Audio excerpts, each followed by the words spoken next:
How these papers have been placed in sequence will be made manifest in the reading of them. All needless matters have been eliminated, so that a history almost at variance with the possibilities of later-day belief may stand forth as simple fact. There is throughout no statement of past things wherein memory may err, for all the records chosen are exactly contemporary, given from the standpoints and within the range of knowledge of those who made them. Chapter 1. Jonathan Harker's Journal, kept in shorthand. 3rd of May, Bistritz.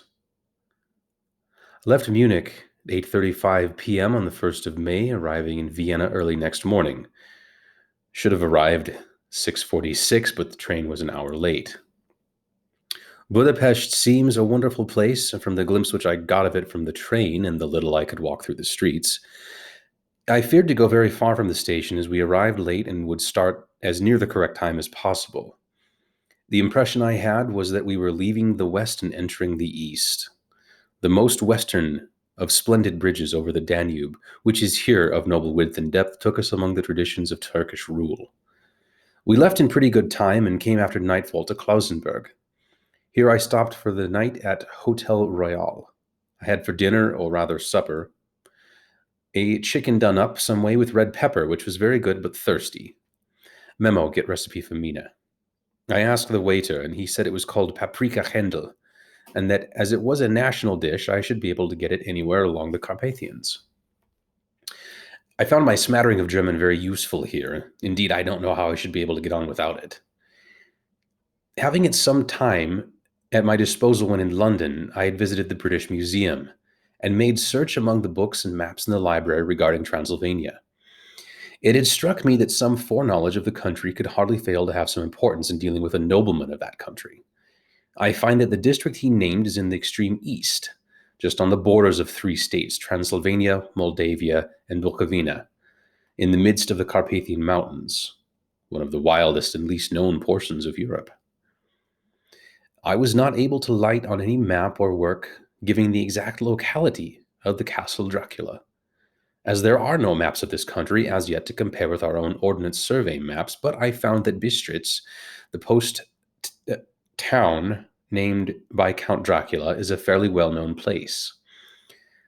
I shall enter here some of my notes, as they may refresh my memory when I walk over my travels with Mina. In the population of Transylvania, there are 4 distinct nationalities: Saxons in the south, mixed with them the Wallachs, who are the descendants of the Dacians, Magyars in the west, and Zekelis in the east and north. I am going among the latter, who claim to be descended from Attila and the Huns. This may be so, for when the Magyars conquered the country in the 11th century, they found the Huns settled in it.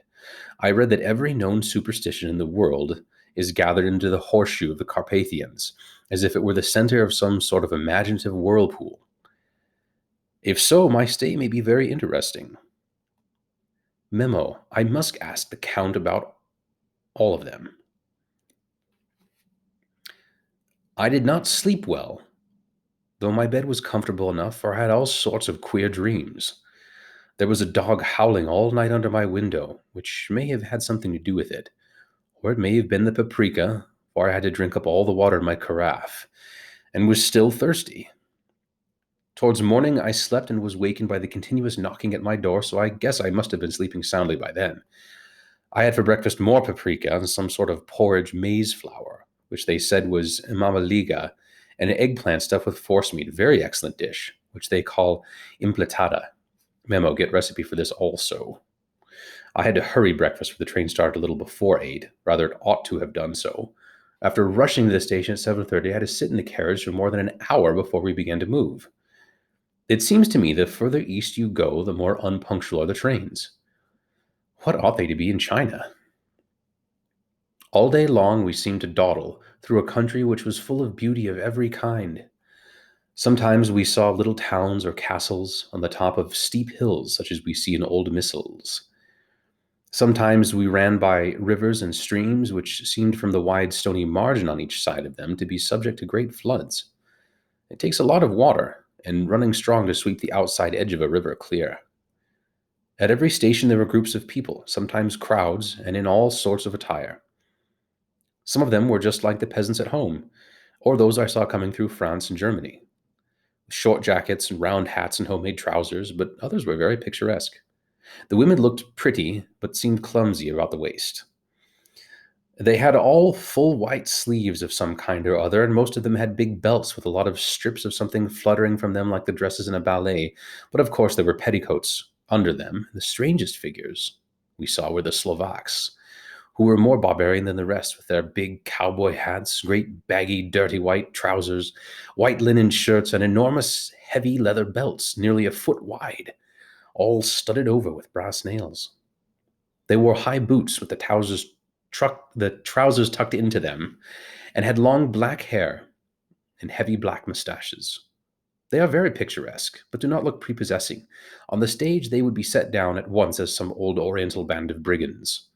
They are, however, I am told, very harmless and rather wanting in overly natural self-assertion. I was on the dark side of twilight when we got to Bistritz, which is a very interesting old place. Being practically on the frontier, for the Borgo Pass leads from it into Bukovina, it has had a very stormy existence, and it certainly shows marks of it. 50 years ago, a great series of fires took place, which made terrible havoc on 5 separate occasions. At the very 3 weeks, at the very beginning of the 17th century, it underwent a siege of these 3 weeks and lost 13,000 people. The casualties of war proper being assisted by famine and disease. Count Dracula had directed me to go to the Golden Krone Hotel, which I found to my great delight to be thoroughly old-fashioned. For of course I wanted to see all I could of the ways of the country.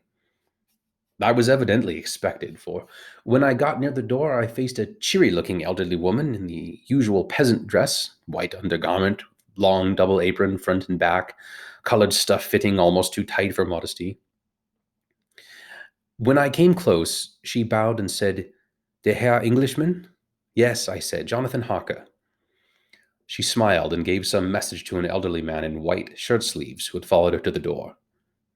He went, but immediately returned with a letter. It read, "My friend, welcome to the Carpathians. I am anxiously expecting you. Sleep well tonight. At 3 tomorrow, the diligence will start for Bukovina. A place on it is kept for you. At the Borgo Pass, my carriage will await you and will bring you to me.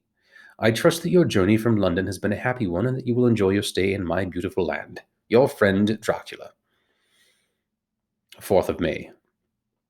I found that my landlord had got a letter from the Count directing him to secure the best place on the coach for me, but on making recent inquiries as to the details, he seemed somewhat reticent and pretended he could not understand my German.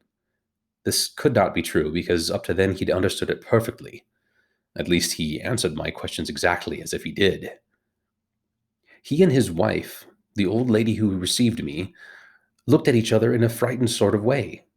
He mumbled out that the money had been sent in a letter, and that was all he knew.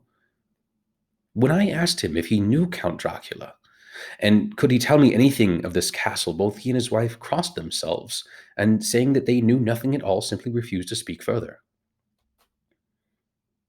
It was so near the time of starting that I had no time to ask anyone else, for it was all very mysterious and not by any means comforting.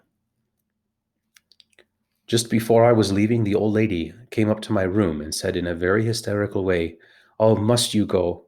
Oh, young Herr, must you go?"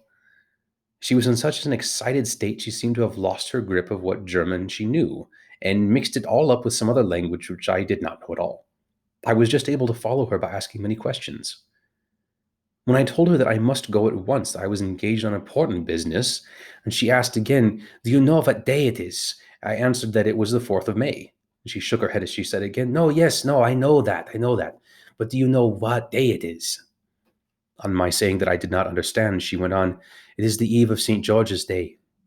Do you not know that tonight, when the clock strikes midnight, all the evil things in the world will have full sway?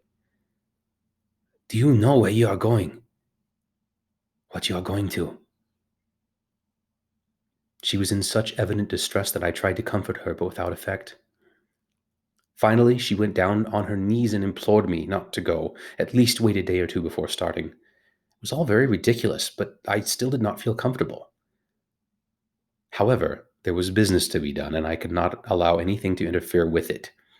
I therefore tried to raise her up and said as gravely as I could, and I thanked her. My duty was imperative. I must go. She then rose and dried her eyes. Taking a crucifix from her neck, offered it to me. I did not know what to do, for as an English churchman, I've been taught to regard such things as some measure idolatrous, and yet it seemed so ungracious to refuse an old lady meaning so well in such a state of mind. She saw, I suppose, my doubt in my face, for she put the rosary round my neck and said, "For your mother's sake," and went out of the room. I'm writing up this part of the diary whilst I am waiting for the coach, which is of course late, and the crucifix is still around my neck.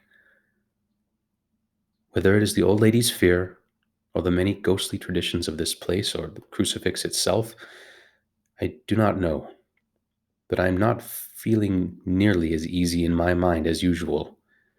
If this book should ever reach Mina before I do, let it bring my goodbye. Ah, here comes the coach.